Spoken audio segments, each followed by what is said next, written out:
નહીં. આ દુનિયામાં બે સાચા ગતિ છે, મનની વાત સમજી જતી માં અને ભવિષ્યને ઓળખી જતા પિતા.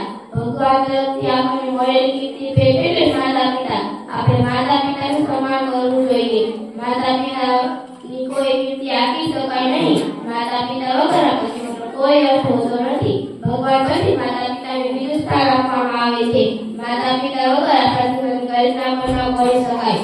એ માતા પિતા છે જે જીવનમાં ક્ષણે આપણું સમર્થન કરે છે. માતા પિતા જ આપણને આ દુનિયામાં લાવે છે. માતા પિતાનો પ્રેમ દરદ વગરનો હોય છે. તેઓની ઉપસ્થિતિ આપણને આ દુનિયામાં ભાગ્યશાળી વ્યક્તિના રૂપમાં મહેસૂસ કરાવે છે. માતા પિતા વગર કોઈ વ્યક્તિ છે કોઈ પણ વગર આપણે આ દુનિયામાં દેખભાળ કરી શકે.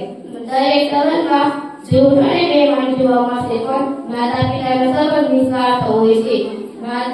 આપણા જીવનમાં નાનપણથી લઈને મોટા થવા સુધી માતા પિતા ખૂબ મોટી ભૂમિકા ભજવે છે. માતા પિતા આપણને ખૂબ પ્રેમ કરે છે. આપણે ગમે તેટલા મોટા થઈએ તો માતા પિતા નિવેદનમાં આપણે હંમેશા નાના જ રહીએ છીએ. માતા પિતા વગર કોઈ જીવનમાં સુખતાથી રહી શકતું નથી, કેમ કે તેઓ પોતા આપણા માટે પ્રસ્તુત હોય છે.